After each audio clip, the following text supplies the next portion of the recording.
Alors, la vidéo interdite de Patchwork. Ah, attendez, il a fait une vidéo d'autocritique à 3 jours. Oh, élection présidentielle, l'heure de l'autocritique. Attendez, est-ce que Patchwork... Oh, vas-y, on regarde ça juste après. On regarde ça juste après. Oh, j'espère tellement que Patchwork, il s'est uncock et il est devenu basé, genre. C'est parti pour la vidéo interdite.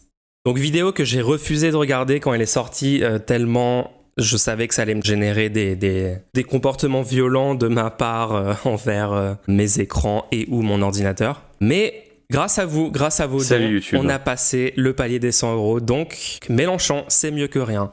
Le 2 avril 2022, donc c'est une semaine avant le premier tour. Donc je remets le contexte. Macron en tête des sondages, Le Pen en deuxième, si je me souviens bien. Macron 26, Le Pen 23, Mélenchon 14, Mélenchon 16, Harris Interactive 17. En gros, il y avait largement de quoi penser que Mélenchon pouvait accéder au second tour. D'ailleurs, on a vu qu'il a terminé à moins de 2% du second tour, donc c'était sûr. Donc dans ce contexte-là, qu'est-ce qu'il disait Patchwork ? Il appelait à faire quoi ? Je vous rappelle, il est censé être de gauche. Écoutons. Bon, ça y est, on y est. Les élections présidentielles. Dans pas longtemps, les citoyens français inscrits sur les listes électorales vont se rendre aux urnes pour élire leur prochain président. Et autant dire que, vu le contexte actuel, les choses sont très tendues. On a 2 candidats d'extrême droite qui cumulent 30% des intentions de vote pendant que la gauche peine à atteindre ce score. Et à côté de ça, on a un président sortant donné grand gagnant, qui annonce une casse sociale sans précédent s'il est réélu. Autant dire que c'est le bonheur. Donc attendez. Du coup, il y a une petite chanson... On est d'accord que là, il dit que c'est une mauvaise chose que la gauche ne soit pas plus haute dans les intentions de sondage. Donc pour lui, déjà, il aimerait que les gens disent plus dans le pays qui compte voter Mélenchon. On est d'accord avec ça. Nosring, c'est cancel ? Non. C'est pas le truc que je critiquerais chez Patchwork, son apparence. C'est pas ça la critique. Ce qu'on entend lorsqu'on tend l'oreille, c'est voter Mélenchon, c'est mieux que rien. Ouais, quand on tend l'oreille un peu dans les médias, tout ça, le truc vraiment qu'on entend partout en ce moment, c'est voter Mélenchon, c'est mieux que rien. C'est pas comme si genre c'était une minorité du pays qui avait compris les enjeux, l'importance de voter Mélenchon. C'est pas vraiment un truc... bon. Je pense qu'on peut se le dire, c'est normal d'être stressé. C'est normal de prendre tout ça très à cœur. Je suis le premier à avoir envie de tout casser, croyez-moi. Mais dans la vidéo d'aujourd'hui... Envie de tout casser, bon... Aujourd'hui, j'aimerais prendre un peu de recul sur la manière qu'on a d'aborder les élections. Pas pour le plaisir de me sentir gros cerveau, mais parce que je pense qu'on en a besoin. Ce serait trop facile de pointer du doigt les personnes avec qui on n'est pas d'accord et de les traiter d'idiots utiles du système, dans un sens comme dans l'autre. Ce que j'aimerais plutôt faire, c'est alimenter une discussion critique autour des élections que d'autres avant moi ont lancées, parmi lesquelles Franck Brusset, Minute Rouge ou encore l'Anti-Stream, pour ne citer que quelques personnes. Toutes les personnes pro-abstention... anti-victoire de la gauche, ça commence bien. Il n'y aura pas tant de changer votre avis sur les élections, mais de vous aider à le consolider, voir comment on peut penser tout ça de manière stratégique. Déjà, il y a quelque chose sur lequel j'aimerais qu'on s'arrête, c'est ce slogan. Mélenchon, c'est mieux que rien. Est-ce que vous avez entendu une seule personne, publiquement, avec une tribune, utiliser ce slogan « Mélenchon, c'est mieux que rien » ? Non, genre what ? Peut-être que les gens utilisaient ça comme argument, genre pour convaincre des gens. Mais attendez, vous voulez vous abstenir, mais c'est mieux que rien, Mélenchon. Déjà, il y a un énorme problème dans cette formulation. Mélenchon, c'est mieux que rien. C'est quoi rien ? L'élection présidentielle, il y aura forcément un président à la fin. Donc c'était Mélenchon, ou Macron, ou Le Pen. Donc pourquoi on compare Mélenchon à rien ? C'est mieux que rien. Non, c'est mieux que Macron, ou c'est mieux que Le Pen. Si Patchwork est de gauche, je pense qu'il sera d'accord pour dire que Mélenchon c'est mieux que Macron et que Le Pen. Donc, c'est quoi ce truc ? Rien n'est pas une option. Bah oui, il n'y a pas rien. Genre, c'est incroyable. Comment tu comprends pas le truc basique de l'élection ? Genre, à la fin, il y aura un président et au vu des sondages, c'est sûr que c'était entre Le Pen, Macron et Mélenchon. C'est quoi ce truc ? C'est un argument valide contre les révolutionnaires abstentionnistes qui ne font rien. Mais justement, ils ne font pas rien. En faisant rien, en s'abstenant, ils votent techniquement pour Macron, Le Pen, partiellement, quoi. Donc, voilà. On trouve aussi ceux qui votent pas Mélenchon ne veulent pas de la gauche au deuxième tour. Il va critiquer ça ? Il va critiquer le slogan « Ceux qui votent pas Mélenchon veulent pas de la gauche au second tour ». Sachant qu'il y a un candidat de gauche qui pouvait être au second tour. Mélenchon, si tu votes pas pour lui, comment tu peux vouloir... Attends, il est en train de dire c'est possible de vouloir que la gauche soit au second tour ? C'est possible. Quelqu'un qui veut « Ah, j'aimerais trop que la gauche soit au second tour, mais qui va pas voter Mélenchon. » Quoi ? Quoi ? Genre, comment ça marche ? Non, ça marche. Et en plus vénère, le fameux « faut vraiment être privilégié pour pas voter Mélenchon ». Ça, c'est pas vénère, c'est juste vrai en fait. C'est juste vrai. Oui, c'est un privilège d'être OK avec le fait que la gauche perde, puisqu'on va avoir Macron ou Le Pen. Et je vous rappelle qu'à ce stade-là, on savait pas si un second tour Macron-Le Pen allait pas donner Le Pen, le fascisme au pouvoir en France, allô. Dans un contexte où les fascistes américains sont en train potentiellement de supprimer la démocratie états-unienne. Hein. Ils ont déjà supprimé le droit à l'avortement au niveau fédéral. Ils sont en train de tout faire pour re-rendre illégale la sodomie. Donc pour toi, c'est pas un truc privilégié de potentiellement laisser passer Le Pen au pouvoir en France. Privilège bourgeois plus privilège blanc. Totalement. En gros, vous l'aurez compris, c'est la question du vote utile qui se pose. Et franchement, je peux l'entendre. On sera nombreux et nombreuses à prendre cher au cours d'un deuxième quinquennat Macron, certains plus que d'autres. Et si la dynamique fasciste qu'on traverse actuellement venait à s'accélérer, on risque... Je peux l'entendre, genre je peux comprendre, mais dans l'autre sens, genre dans le bon sens. Si tu peux l'entendre, pourquoi tu le défends pas alors? C'est quoi, genre? de se retrouver avec Le Pen au pouvoir dans pas très longtemps. À côté de ça, il y a Mélenchon qui propose un programme de gauche pas dégueu. Et en faisant la moyenne des sondages et de son programme, on arrive à la conclusion que parmi les candidats de gauche, il s'agit probablement du meilleur compromis. Malgré tous ses défauts, on finit par admettre que Mélenchon, c'est mieux que rien. Du coup, quand il y en a qui expliquent qu'ils ne votent pas Mélenchon parce qu'il parle trop fort, qu'il est trop vulgaire ou qu'il pue de la bouche, on a envie de leur demander « Est-ce que vous avez tant à craindre de Macron pour que ce soit ce critère qui vous semble décisif ?» Attends, j'ai pas compris. Qui explique qu'il ne vote pas Mélenchon parce qu'il parle trop fort, qu'il est trop vulgaire ou qu'il pue de la bouche.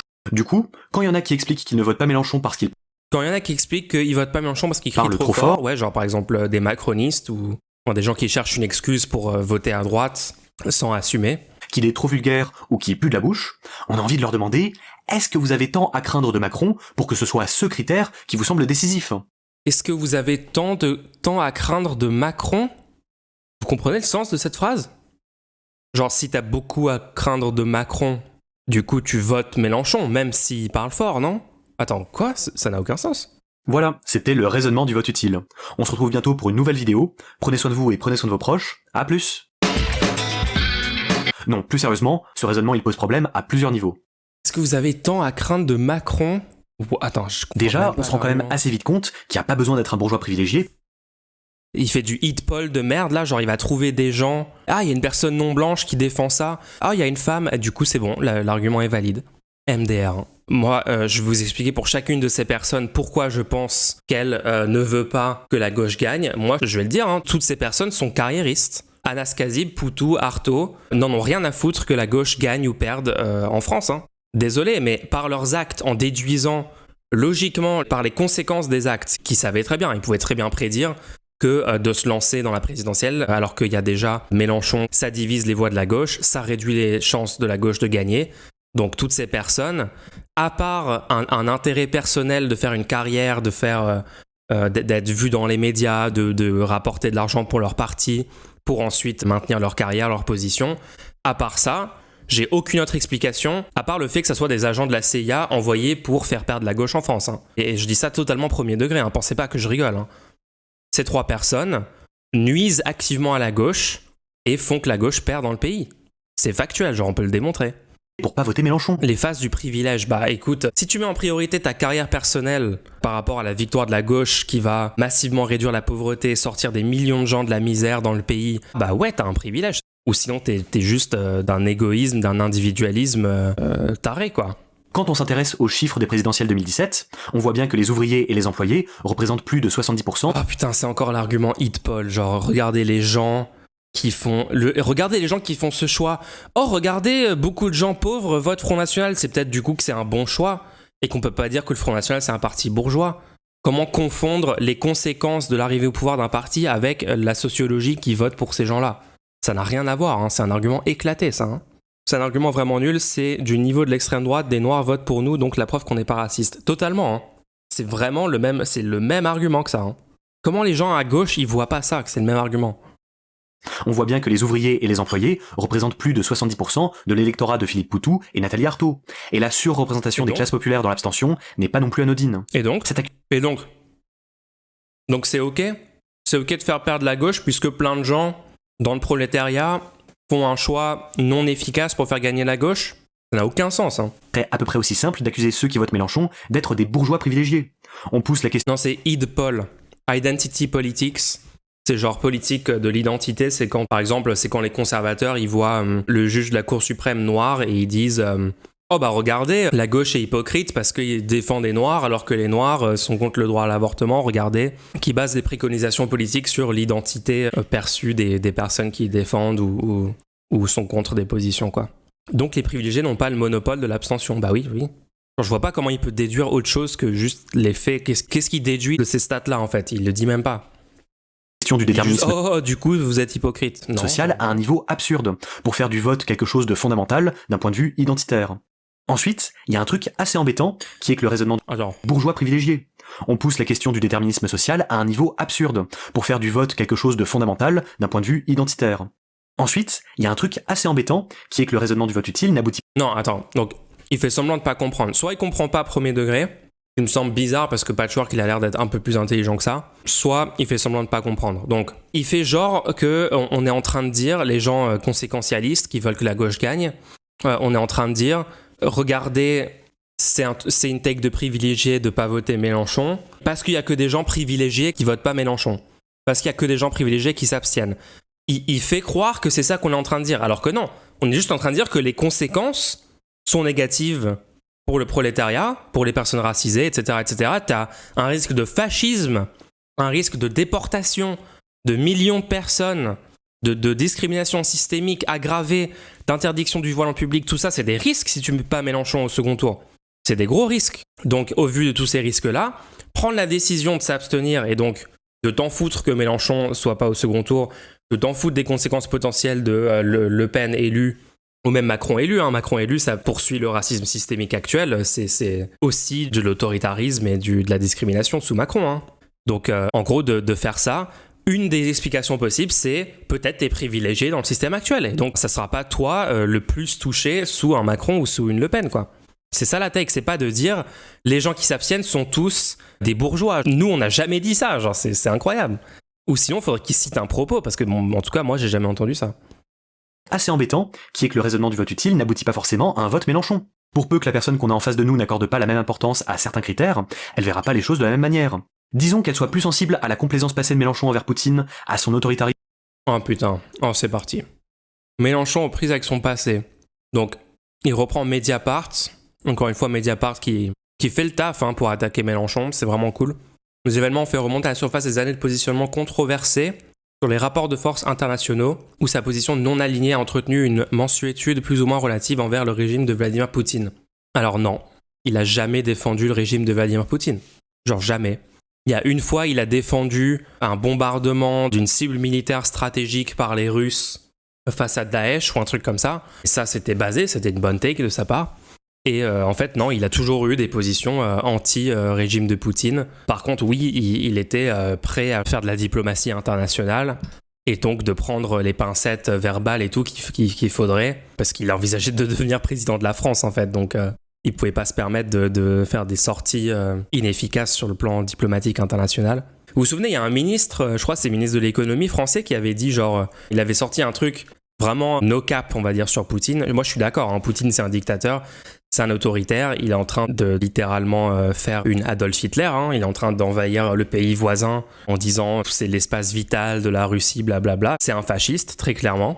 Après, il faut voir c'est quoi les façons les plus efficaces de gérer ça diplomatiquement. Très bonne idée de montrer ça avant les présidentielles quand Mélenchon est la seule force de gauche à même de l'emporter. Mais oui, c'est ça qui est incroyable. Et les gens, c'est incroyable parce que quand on parle de ça, les gens ils nous disent oui, mais c'est deux personnes à gauche, machin. Regardez, Mediapart, c'est un des médias principaux qui défend un tout petit peu les takes de gauche, qui défend un petit peu l'intérêt général contre les puissants. Et regardez ce qui sort. C'est ça leur article sur Mélenchon, quoi. Genre, c'est incroyable. C'est prépondérant à gauche la take de on attaque le candidat de gauche principal. On sait pas pourquoi. Expliquez-moi, les gens. Expliquez-moi pourquoi ce truc. Pourquoi faire ça? En plus, il a toujours été l'allié des opposants les plus farouches à Poutine, il a toujours soutenu l'opposition au pouvoir russe. Donc là, encore une fois, Patchwork reprend la propagande des médias mainstream anti-Mélenchon, genre de bas étage. Il reprend ça pour l'attaquer. Mélenchon envers Poutine. C'est de la propagande, en fait. Il se fait manipuler par la bourgeoisie, là, Patchwork. C'est triste, La complaisance passée de Mélenchon envers Poutine, à son autoritarisme. C'est bien qu'un parti ne soit pas trop démocratique à l'intérieur, c'est une bonne chose. Il faut une certaine verticalité dans les partis politiques, c'est nécessaire dans la Ve République. C'est une bonne chose pour gagner. Heureusement que la France insoumise est structurée comme elle l'est.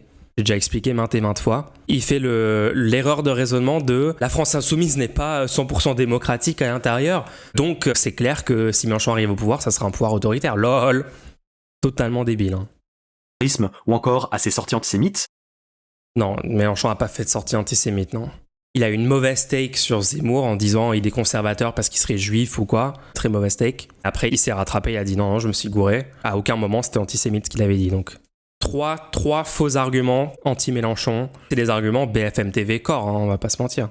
On suit ces gens en croyant qu'ils ont une meilleure grille de lecture que nous, comme c'est leur taf, pour qu'au final on découvre qu'ils arrivent même pas à trier leurs informations. C'est ça. Après Mediapart, ils font le taf sur d'autres sujets, mais juste j'arrive pas à comprendre pourquoi il faut être anti-Mélenchon pendant les élections. Genre, c'est quoi le but ? C'est très suspect. Comment on fait ? À part lui dire que « Oh ça va, on est un parti de gauche à peine plus antisémite que la moyenne des Français. » Les Juifs sont très unis entre eux. 81.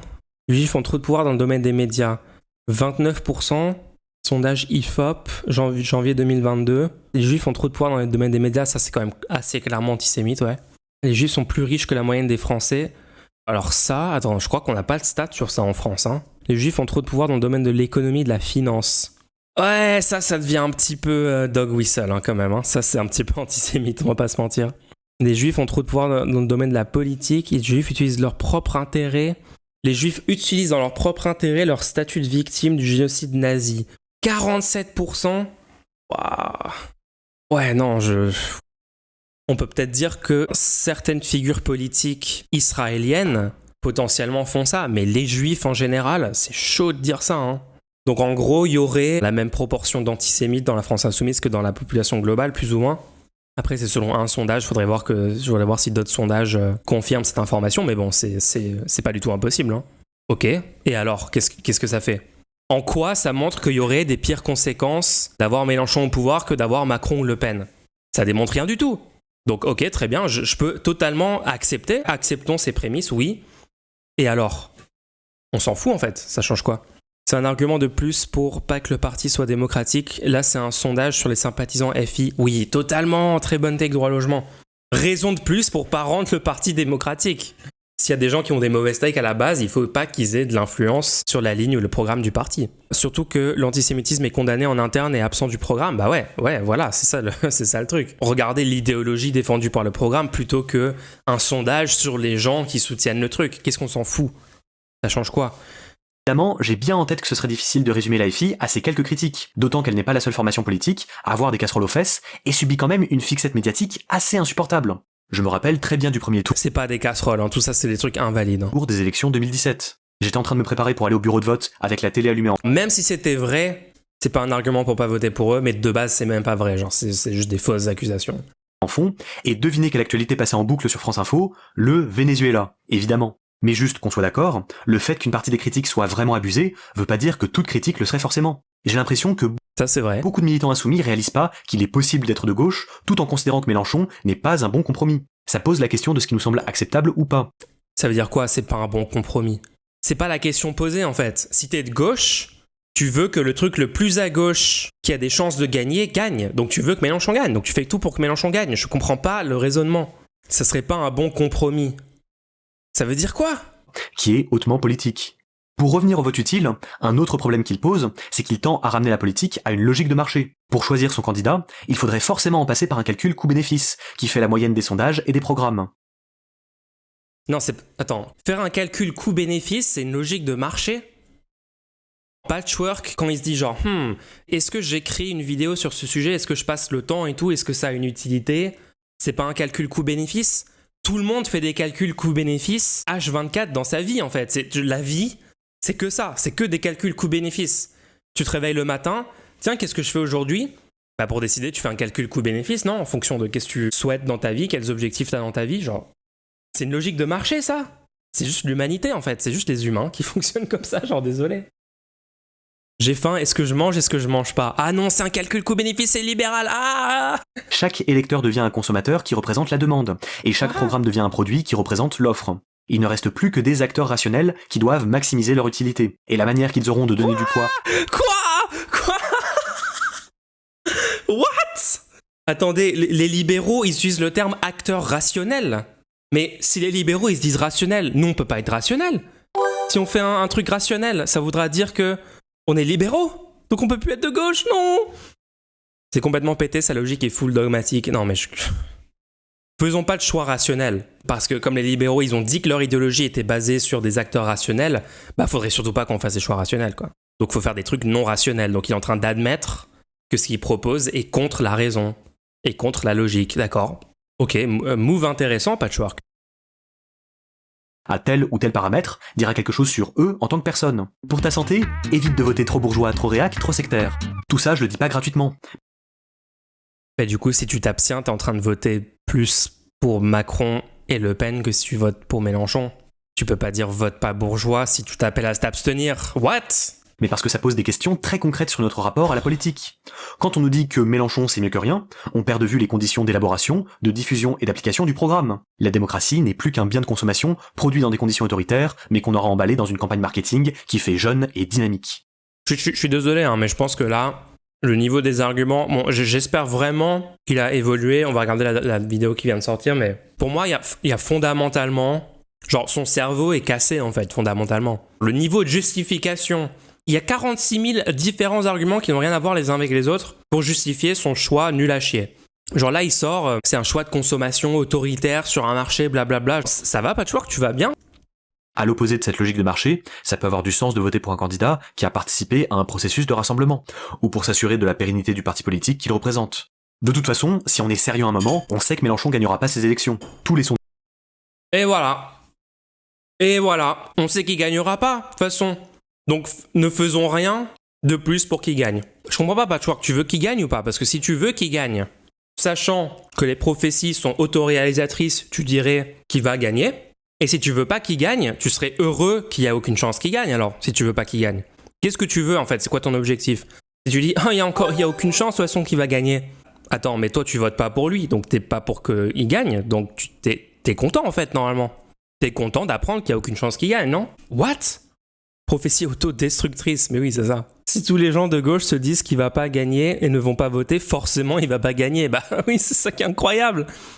Et là, c'est un mec, c'est un influenceur de la gauche, enfin c'est incroyable quoi. C'est quoi cette gauche en France? Genre, c'est qui ces gens? Le sondage le donne très largement perdant face à Macron. Et de l'aveu même de beaucoup de militants, l'objectif n'est pas qu'il gagne les présidentielles. Oh, un sondage le dit perdant. Ok, prends en compte le débat d'entre-deux tours. Le moment où, littéralement, des millions de Français indécis se décident enfin. En prenant en compte la qualité rhétorique de Mélenchon, le premier mandat nul à chier d'Emmanuel Macron, très facilement démontable en direct, en format débat, avec simplement des faits et de la logique, en sortant les résultats concrets de la politique de Macron. Mélenchon aurait dominé Macron au débat et il aurait massivement convaincu des gens de voter pour lui. Et il aurait gagné au second tour. Je suis sûr de ça. De 2022, mais de l'amener au second tour. Ce serait un moyen, selon eux, de porter des thématiques de gauche à l'entre-deux tours. Encore une fois, défaitisme, plus absence de raisonnement, plus ratio. Genre. Qu'à faire de bouger les lignes pour les 5 années à venir. Et clairement, je pense que c'est un argument qui tient la route. Mais du coup, les enjeux sont plus les mêmes. Attends. Et au second tour. Ce serait un moyen, selon eux, de porter des thématiques de gauche à l'entre-deux tours. Et tant qu'à faire, de bouger les lignes pour les 5 années à venir. Donc, de toute façon, il peut pas gagner le second tour. Mais peut-être c'est une bonne chose qu'il soit quand même au second tour parce que ça fait avancer les idées de gauche. What? Ils tiennent pas compte des dynamiques, une élection n'est jamais jouée, absolument. Les dégâts de Hollande et la marginalisation de la gauche ont produit ça à des gens qui n'arrivent même pas à croire en la victoire, mais juste dans des petites communes qui s'auto-valident. Ouais, c'est exactement ça, c'est des petites communes qui s'auto-valident. Après oui, je pense que Hollande est en partie responsable de ça, ouais. Il y a un plaisir très malsain à rester marginal, c'est des gens qui ont tellement été conditionnés à être des victimes qui se mettent à aimer ça, et si tu veux en sortir, ils ont peur. Je pense qu'il y a de ça, Je pense qu'il y a de ça, il y a un truc de... En fait, il y a un truc, ton identité, elle est rattachée à être en lutte contre un système, en lutte contre le gouvernement, contre l'État, contre le capitalisme. Ok, donc, maintenant, qu'est-ce qui se passe si la gauche gagne et commence à mettre en place des réformes qui nous amènent de plus en plus proches du socialisme? Est-ce que tu peux garder ce truc-là si toute ton identité est centrée autour de t'opposer au gouvernement, au capitalisme et tout, une fois que on est au pouvoir, la gauche est au pouvoir et commence à faire des vrais changements dans le vrai monde et à vraiment améliorer les choses et à faire une politique de gauche. Est-ce que tu peux maintenir cette position ? Peut-être que tu vas devoir commencer à dire des choses positives sur le gouvernement, sur l'État, sur les évolutions de la société. C'est pas compatible avec l'image de toi que tu t'es créée, avec l'identité que tu t'es créée basée sur la rébellion à tout prix. Moi, je pense qu'il y a un mécanisme comme ça dans beaucoup de gens qui ont ces positions-là. Hein. Après, ça varie, c'est à divers degrés selon les personnes et tout, mais bon. Il y a des gens... En fait, c'est facile. Quand une personne qui défend toutes les positions de Patchwork, tu as une discussion avec elle, tu donnes les arguments pour expliquer pourquoi les positions sont pas valides et il vaut mieux voter Mélenchon et vouloir que Mélenchon gagne. Une fois que vous avez fait ces arguments, vous allez voir si la personne, elle est bloquée sur un truc identitaire d'ego personnel ou si c'est juste de la vraie incompréhension toute simple des enjeux, du fonctionnement du système, etc. Patchwork, en l'occurrence, c'est quelqu'un... Moi, j'ai fait une vidéo réponse à lui il y a 6 mois déjà, un truc comme ça. Il l'a regardé, j'étais dans son chat, je lui ai parlé. Il a l'air totalement incapable de remettre en question. En tout cas, jusqu'à cette vidéo, il l'avait pas remis en question. On va regarder la vidéo récente pour voir, mais... Dis-toi que ça existe même à l'extrême droite, ce genre de raisonnement. C'est pour ça que Soral a préféré créer une secte plutôt qu'un parti politique. S'il vous plaît, ne soyons pas aussi cons. Ah oui, le truc d'identité basé sur une lutte acharnée contre le système, absolument, ça existe. C'est un énorme moteur de recrutement et de maintien des gens dans des communes extrême droite, oui, absolument. Les sondages sur le second tour, alors que le premier tour n'est pas passé, c'est ridicule. Déjà que les sondages se sont bien plantés sur Mélenchon au premier tour, alors le second tour à ce moment-là, mais oui, non, c'est absurde. Le syndrome de Galilée, tu dis droit au logement ? Ok, je connais pas. Après, c'est l'effet de sondages qui sont une machine à résigner des gens qui se la jouent rationalité pure, type zététicien. C'est loose, c'est de la science qu'il a dit, ils acceptent, ouais. Genre on va perdre, c'est la science qu'il dit, ils acceptent, ouais. Ouais, c'est vrai qu'il y a un... Enfin, on a vu l'effet concret des sondages en 2022, ça a été de dire aux gens c'est impossible que Mélenchon soit au second tour. Et au final, il fait genre 5 points de plus que prévu, genre MDR. Et clairement... On sait pas si c'est un vrai complot. Moi, ça me semble improbable. C'est plus probable qu'il y ait genre des biais dans les mesures et tout.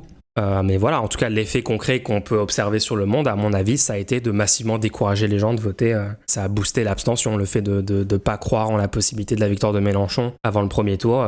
Ça a permis aux médias de reprendre cette narrative à chaque fois qu'il y avait un insoumis sur un plateau, de lui dire mais vous avez bien vu ce que disent les sondages, pour vous c'est mort le second tour, vous êtes à 6 points, blablabla. Voilà, c'est ça l'effet concrètement. Je pense que c'est un argument qui tient la route. Mais du coup, les enjeux sont plus les mêmes. Déjà, je pense qu'il faut pas surestimer l'impact d'un tel scénario, qui nous ferait probablement du bien, mais ne suffirait pas à infléchir la dynamique que nous traversons actuellement. Pour ça, il faudra du rapport de force. Ensuite, il n'est plus question de choisir entre Macron et Mélenchon. Donc là, il est en train de dire, ça peut être bien d'avoir Mélenchon au second tour, mais ça suffira pas. À quel moment on a dit que ça suffira en fait ? Qui a dit que même Mélenchon au pouvoir, la France insoumise au pouvoir, ça suffira ? C'est un sophisme. C'est un sophisme. C'est pas parce que ça suffit pas qu'il faut pas le faire. Ça peut très bien être nécessaire, mais pas suffisant. Encore une fois, les concepts de logique de base ne sont pas compris. Mais de savoir si on veut reconduire ce dernier en tant que figure centrale de l'opposition, et de la gauche. Le premier tour des présidentielles devient donc une primaire de la gauche. Vous en aviez pas rêvé ? Bah vous l'aurez quand même. En fait... Sophisme de la solution parfaite. Voilà, il y a même un nom. Il y a un nom officiellement pour le sophisme. C'est bon, maintenant l'argument est valide, il y a un nom. Ce que j'aurais à reprocher au vote utile, c'est pas d'être fondamentalement faux. Il peut représenter une ligne stratégique assumée et cohérente. Mais le problème, c'est qu'il va souvent de pair avec l'idée que ce serait la seule stratégie valable. Il force les personnes pas convaincues. Non.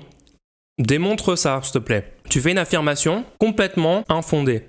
La stratégie vote utile va souvent de pair avec le fait que ce serait la seule solution. Non. Citez-moi même une personne qui dit ça.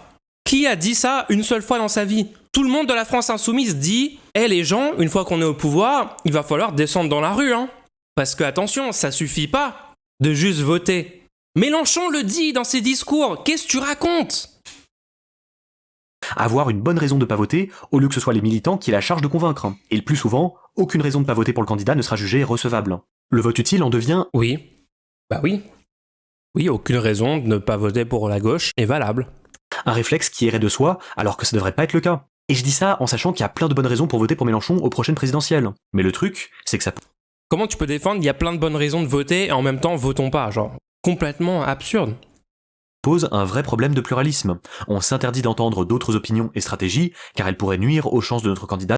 Faux, complètement faux. C'est juste qu'on n'est pas d'accord, on contre-argumente et on a des meilleurs arguments Et du coup, les gens qui défendent la position abstentionniste sont très très énervés contre les bons arguments en face et on ne sait pas pourquoi ils continuent à maintenir ces positions qui ont été démontrées comme étant absurdes et ultra contre-productives pour la gauche maintes et maintes fois. De l'emporter. Je parle pas d'aller taper la discute avec les ruines du Parti Socialiste, mais juste des gens de gauche qui pourraient ne pas être convaincus par la stratégie de la France insoumise. Est-ce qu'accepter ce pluralisme ne serait pas un meilleur moyen de construire un rapport de force pour... C'est assez drôle que ça vienne de Patchwork, ce truc de vous voulez pas entendre des opinions qui sont pas d'accord, alors qu'ils refusent toute discussion avec moi. Hein. Je l'ai invité plusieurs fois, je lui ai dit viens, on discute de est-ce qu'il faut s'abstenir ou voter, et il refuse à chaque fois. Hein. Donc bon, qui refuse de discuter, qui refuse de débattre de ses idées. Après c'est vrai, il a débattu contre Krohn sur ce point-là, et d'ailleurs Krohn a démonté ses arguments, mais bon. Genre bizarre quoi. Moi j'accepte les discussions avec absolument tout le monde, par contre lui non. pour les 5 années à venir que de cliver à balles dans l'espoir que Mélenchon soit au deuxième tour, par exemple. La politique, c'est compliqué. Et cette posture qui consiste à accuser ceux qui ne sont pas convaincus par Mélenchon C'est pas un argument. d'être des traîtres ou des privilégiés, elle est quand même très agaçante. On se sent vraiment nié dans sa capacité. Bah ouais, je comprends que ça t'agace, qu'on ait raison, et que t'aies aucun argument valide pour défendre ta position. Ça peut être agaçant. Sinon, tu peux aussi changer de position. C'est ok, hein. C'est pas un problème d'évoluer, hein. C'est même plutôt signe d'un état mental positif, d'un état d'esprit constructif. C'est bien d'évoluer. À former une opinion. Je suis désolé pour ce que je vais dire, mais en vrai, les sympathisants insoumis me rappellent pas mal certains zététiciens. Vous savez, c'est ce réflexe-là qu'on retrouve chez les Quoi ? ex-complotistes à se vivre comme des déconvertis, et à faire étalage de leur passé honteux de complotistes sur la place publique. Ça donne des trucs du style « Bien qu'ayant été abstentionniste toute ma vie, j'ai enfin vu la lumière. C'était Jean-Luc Mélenchon. » Pourquoi faut caricaturer ? Si une personne a été abstentionniste et a enfin compris que c'était une mauvaise idée, bah peut-être que dire « Oui, je pensais comme toi pendant longtemps, et maintenant j'ai compris, et après réexpliquer pourquoi. En fait, le truc stratégique, c'est de voter pour Mélenchon. » C'est quoi le problème ? Pourquoi il faut caricaturer ? S'il y a un vrai argument contre ces gens-là, fais-le, mais caricature pas le propos en disant voilà, j'ai juste à faire une caricature, à exagérer le truc, j'ai vu la lumière, le sauveur Mélenchon, et juste passer à autre chose comme si t'avais fait un argument. Genre, c'est assez pathétique. Hein. Et en vrai, c'est cool de voir qu'on a changé. Aucun souci avec ça. Mais ce serait quand même mieux s'il n'y avait pas ce petit sous-entendu un peu méprisant que les gens qui votent pas Mélenchon sont des brebis égarées. Non, les gens qui votent pas Mélenchon sont de la CIA et sont infiltrés en France pour faire perdre la gauche. Au-delà de la qualité des débats que cette posture peut produire, je pense que ça pose un vrai problème qu'il faut sérieusement prendre en compte. La capacité de l'AFI à être lucide vis-à-vis des obstacles qui l'attendent. Ce que je vous propose, c'est de passer en revue certains de ces points. Donc là, ça va être juste des critiques AFI. Est-ce que ça sert à quelque chose d'aller plus loin dans la vidéo ? Parce qu'en vrai, il a fait une vidéo où il fait son autocritique, apparemment, vu le titre. Est-ce qu'on passerait pas à ça ? Parce que j'ai pas non plus envie de critiquer toutes ses positions il y a 3 mois, alors que peut-être qu'il les a mis à jour. Ça dégage, ok, ouais, ok. Le pire, c'est qu'on a des critiques objectives sur Mélenchon, mais pendant les élections, on la ferme et on est conséquentialiste. Après, moi, même pendant les élections, bon, à 2-3 reprises, ouais, je l'ai critiqué parce que je trouvais qu'il avait une mauvaise stratégie. Mais faites pas un article pour dire qu'il est antisémite. Faites pas une vidéo d'appel à Mélenchon où vous dites dedans que vous pensez que oui, Mélenchon est antisémite, comme l'ont fait certains créateurs de contenu avec une grosse tribune sur YouTube. Genre, c'est quand même particulier, quoi. Vous savez quoi ? On va passer au truc, on va regarder ça. Bon, petite vidéo improvisée, on peut dire que c'est un vlog, dans lequel j'aimerais vous parler un peu du programme de l'été. Et j'ai eu l'occasion d'inviter par exemple un Mondrian, donc avec qui on a un peu parlé de son parcours sceptique, de son regard sur la zététique, c'était très intéressant. Il y a aussi une discussion qu'on a eue avec... Je pense qu'il faut juste arrêter de parler de zététique, genre, ok, ça a été tout un arc dans le YouTube game francophone et tout, il faut arrêter, genre, juste... Ce terme me trigger tellement, hyper surutilisé comme terme, j'en ai marre. Histoire crépue et Professeur Majax, voilà, donc sur la série L'attaque des titans, à laquelle j'avais consacré 2 vidéos sur la chaîne. Donc tous les deux apprécient beaucoup L'attaque des titans. Lui, il est ultra basé par contre. Par contre, j'espère qu'il a pas une mauvaise take sur les élections. Je sais pas si je l'ai entendu encore sur les élections. J'ai peur que son avis ait pas beaucoup changé. Attendez, j'ai encore... Majax en particulier, il a fait un livre qui est en... Elle est quand l'autocritique ? Cours de parution, je crois. Au moment des élections présidentielles, une vidéo à propos du vote utile, qui était plutôt critique. Et c'est vrai que j'ai eu pas mal de retours négatifs à ce moment-là. Ah ! Attendez, oh, s'il te plaît, Patchwork, s'il te plaît. Pour celles et ceux qui se souviennent pas, j'ai sorti au moment des élections présidentielles une vidéo à propos du vote utile, qui était plutôt critique, et c'est vrai que j'ai eu pas mal de retours négatifs à ce moment-là. Donc pas mal de retours positifs aussi, de gens qui étaient contents, qui ont pas forcément changé d'avis, c'était pas mon objectif, hein, c'était surtout pour avoir des éléments de réflexion, mais aussi beaucoup de retours négatifs, dont pas mal qui notaient que c'était pas le bon message, et c'était pas le bon moment. Et j'avoue qu'à ce propos-là, perso, je regrette pas grand-chose. Je pense que c'était un Non. Non. Ah, Important de faire entendre le message que j'ai fait entendre à ce moment-là. Donc un message critique vis-à-vis des élections présidentielles qui remet un peu en doute leur importance pour changer les choses. Et par rapport au timing, personnellement, je pense qu'il n'y avait pas non, il a pas juste remis en doute l'importance, hein. Là, c'est de la mauvaise foi. Il a appelé à s'abstenir. de meilleur moment pour ça en fait. Quelque chose qu'on entend souvent et qui me semble assez vrai, c'est que les élections présidentielles, c'est un moment d'émulation politique assez important. On parle politique énormément, on en voit partout, dans les médias, entre collègues, entre amis, c'est omniprésent. Et je pense que En fait, il est complètement de mauvaise foi. Il va jamais répondre au fond de la critique, qui préconise une mauvaise stratégie pour la gauche. Il fait perdre la gauche. Et là, il dit, en gros, il fait comme si ses critiques, c'était juste, ok, le message est intéressant, mais c'est pas le bon moment, fais pas ça au moment des élections. Comme ça, il peut juste répondre, si, c'était important de le faire à ce moment-là, parce que tout le monde parle de politique, sans jamais se remettre en question sur le fond, sur la position elle-même. C'est incroyable. Le procédé pour ne pas répondre aux critiques, c'est ouf. En faisant genre, il les répond. Son objectif en publiant une vidéo avant les présidentielles, c'était pas d'influencer les gens, c'était juste pour avoir des éléments de réflexion. Non, ça n'a aucune influence sur les gens. Évidemment. c'est un moment du coup essentiel pour faire porter ce genre de message. À d'autres moments, les gens n'auront pas forcément grand-chose à faire. Donc il veut faire porter un message. Après, est-ce qu'il a dit qu'il pensait qu'il n'y avait pas d'influence? Non, je pense pas. Hein. Je pense qu'il est ok avec le fait d'influencer les gens à s'abstenir, c'est son objectif. Hein. L'élection qui va déterminer qui nous gouverne pendant 5 ans, qui va décider littéralement de tout, qui va vivre et qui va mourir, c'est pas si important. Oui. Et ça me semble du coup assez important qu'au moment des élections présidentielles, cette voix critique des élections se fasse entendre. D'autant que c'est pas une voix critique très très méchante. Hein. Bon, ok. Bon, écoutez, on va pas aller plus loin, je crois, on a compris, il se remet pas du tout en question, aucune autocritique. Sur le fond, je pense que si je l'avais regardé il y a quelques mois, j'aurais plus pété un câble que ça. Maintenant, c'est plus... ça me rend juste triste, en fait. Je suis plus juste déçu, en fait, de l'état de la gauche française. Donc voilà, bonne vibe. On va reprendre Rayman 3, je crois.